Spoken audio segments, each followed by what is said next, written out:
Hello, everyone.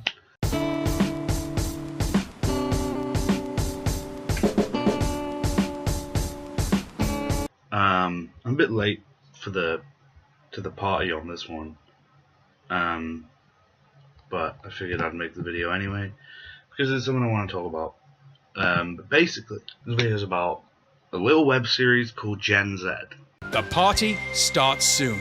To start off with, I just want to say that I have nothing against transgender, homosexuality, bisexuality, do whatever you like. I believe in the philosophy of if it doesn't hurt anyone, do it. But I think this does hurt someone. More than me, because I had to watch this promo. But I think it also hurts the audience they're supposed to be promoting.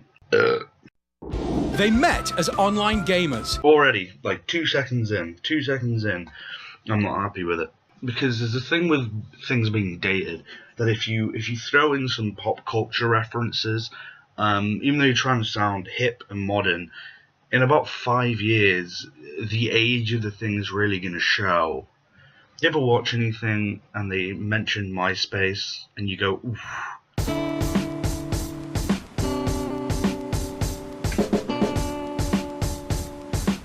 Shona, a stand-up comic. There's nothing like coming of age in a world where all the good Twitter names are gone because you were born too late, jobs are something you only see in 80s movies, and diet soda gives you diabetes. So I've set this person up as a stand-up comic, and then they immediately refute it by having the character say absolutely nothing funny. There was like 3 examples of get it, we're young.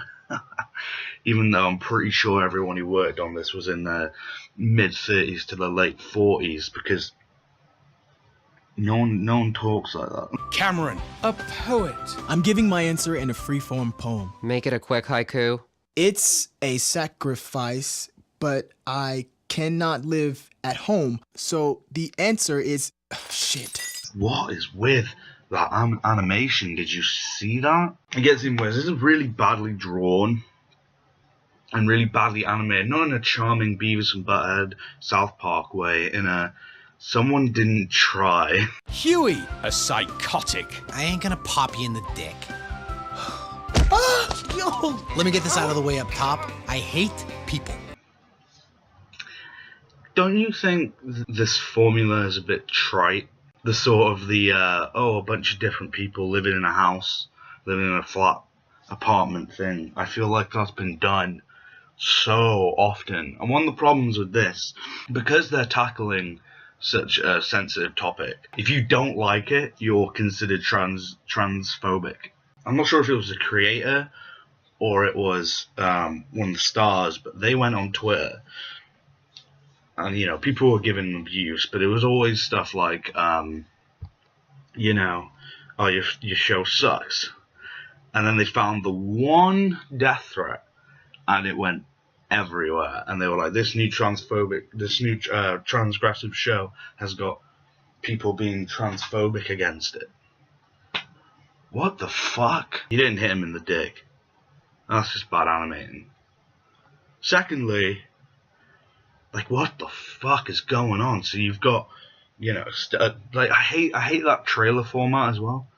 The stand-up comic, the sensitive type, the psychopath, and it's just, you're pigeonholing your characters, and like it just shows that the characters aren't developed because they can't develop it, and the fact that you can sum up their personalities in one sentence and one clip shows that you haven't written them well. And Betsy, fashion victim. These are my Iggy Azaleas, and these are my Azalea Banks. Let's not confuse them, okay? First of all, this character seems completely pointless. I mean, as all the characters do, because the whole, as you'll see later on if you haven't already seen the promo, the entire reason this show exists is because they want to capitalize on the transgender angle. There's one transgender character. Then there's the black guy. What do we know about him other than that he's black? He's a sensitive type. Okay, but the other character seems sensitive types. What's interesting about him? What makes him different from the others?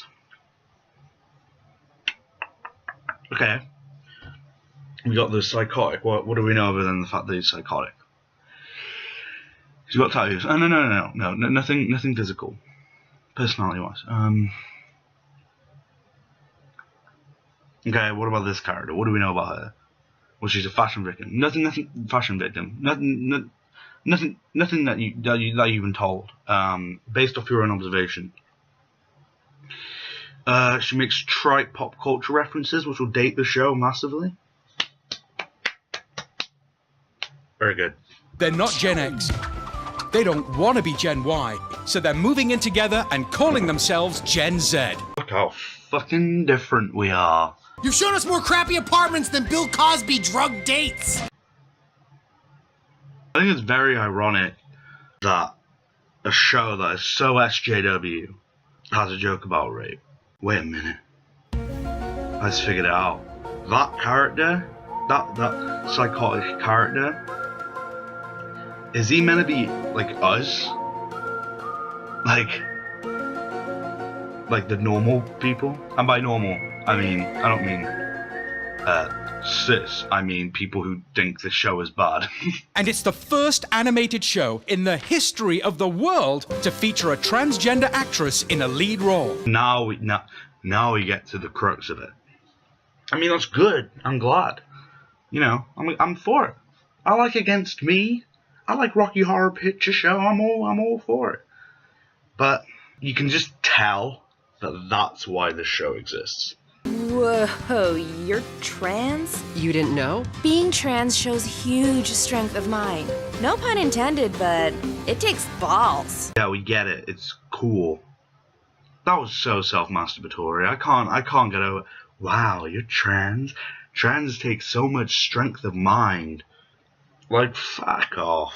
I'm thinking of replacing my balls with candy and turning the whole thing into a Pez dispenser.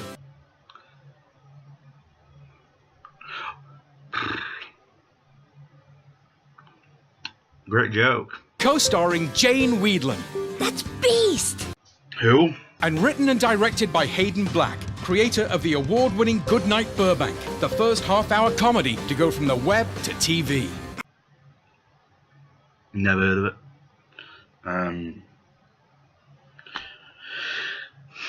But I'm sure it's bad. Alan, some people call this an intervention. I'd like to call it an intertransitional homosexual turnaround fiesta.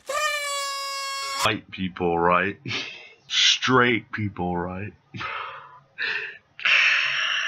Be accepting of everyone, unless you're white and cis, right? Fuck them. A train wreck, a troublemaker, a trans girl, and a trustafarian. If you haven't got it, because you know it's very subtle. She's trans. Gen Z, a comedy about growing up and wondering why you bothered. That looping dance animation there, perfect.